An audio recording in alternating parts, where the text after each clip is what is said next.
Assalamualaikum warahmatullahi wabarakatuh. Saya dari kelompok 1 mata kuliah Fikih Kontemporer. Anggotanya Nur Nafisah dan saya sendiri Nur Rizky Raihan. Di sini saya akan membahas tentang hukum kontrak syariah atau akad. Yang pertama ada pengertian kontrak atau akad. Yang kedua ada rukun dan syarat perjanjian. Yang ketiga ada asas-asas kontrak syariah. Yang keempat ada akibat dan batalnya akad dalam kontrak syariah. Yang kelima ada sanksi jika ingkar janji dalam kontrak syariah. Yang keenam ada pandangan Islam terhadap kontrak baku. Saya mulai dari yang pertama, yaitu A. Pengertian akad atau kontrak. Secara bahasa, akad atau kontrak berasal dari bahasa Arab yang berarti ikatan atau simpulan, baik ikatan yang nampak atau hissi maupun tidak nampak atau maknawi. Kamus Al-Mawrid menerjemahkan al-aqd sebagai kontrak, an agreement atau kontrak atau perjanjian. Sedangkan akad atau kontrak menurut istilah adalah suatu kesepakatan atau komitmen bersama, baik istilah isyarat maupun tulisan, antara dua belah pihak atau lebih yang memiliki implikasi hukum yang mengikat untuk melaksanakannya.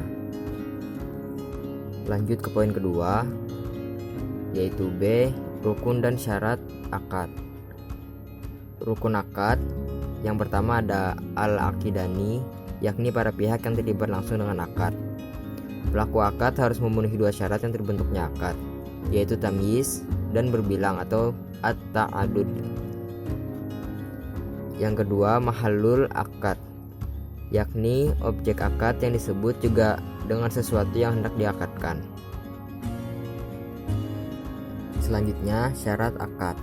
Pada umumnya syarat akad ada 8 macam, yaitu tamyiz, berbilang, persatuan ijab dan kabul atau kesepakatan, kesatuan majelis akad, objek akad dapat diserahkan, objek akad tertentu atau dapat ditentukan. Objek akad dapat ditransaksikan, artinya berupa benda bernilai dan dimiliki mutakawim dan mamluk. Tujuan tidak bertentangan dengan syarat. Poin selanjutnya dalam hukum syariah. Yang pertama, asas ilahiyah atau asas tauhid.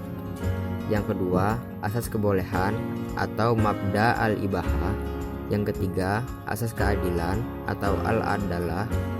Yang keempat, asas persamaan atau kesetaraan. Yang kelima, asas kejujuran dan kebenaran atau asyidik. Yang keenam, asas tertulis atau alkitabah. Yang ketujuh, asas iktikat baik atau asas kepercayaan. Yang kedelapan, asas kemanfaatan. Yang kedelapan, asas kemanfaatan dan kemaslahatan. Lanjut ke poin berikutnya, akibat dan batalnya akad dalam kontrak syariah. Akibat hukum dapat berlaku pada para pihak yang membuat perjanjian ataupun pihak yang mewakili kepentingan pihak lain. Di antaranya adalah sebagai berikut. Yang pertama, pembuat janji atau al-aqid bertindak atas namanya sendiri. Yang kedua, pembuat janji mewakili orang lain. Selanjutnya, batalnya akad. Terdapat beberapa alasan yang menyebabkan suatu perjanjian atau kontrak berakhir atau hapus, yaitu yang pertama, jangka waktu berakhirnya perjanjian atau kontrak. Artinya, para pihak telah menentukan dengan tegas terkait jangka waktu berakhirnya perjanjian atau kontrak. Yang kedua, jangka waktu berakhirnya perjanjian atau kontrak telah ditentukan oleh undang-undang. Yang ketiga, salah satu pihak telah meninggal dunia. Yang keempat, salah satu atau kedua belah pihak menyatakan menghentikan perjanjian atau kontrak. Misalnya, dalam kontrak kerja atau kontrak sewa-menyewa. Yang kelima, karena keputusan hakim. Artinya, berdasarkan upaya hukum yang dilakukan oleh salah satu pihak yang dirugikan di pengadilan. Akhirnya, pengadilan memutuskan untuk membatalkan suatu perjanjian atau kontrak tersebut. Biasanya, gugatan yang diajukan adalah gugatan cedera janji atau wan prestasi atau perbuatan melawan hukum. Yang keenam, tujuan kontrak telah tercapai. Lanjut. Sanksi jika ingkar janji dalam kontrak syariah. Jika seseorang tidak menyelesaikan kewajibannya, maka ia terkena sanksi. Penentuan sanksi atau denda ini tidak boleh bersifat berlebih-lebihan, tetapi harus bersifat arif dan adil. Ketentuan dasar merujuk kepada hukum-hukum Allah, termasuk sebab pengingkaran terhadap pemenuhan janji, sesuai firman Allah Subhanahu wa taala dalam Quran surah Al-Maidah surah kelima ayat 1. Dan juga sabda Rasulullah Shallallahu alaihi wasallam yang artinya tidak memudaratkan dan tidak dimudaratkan.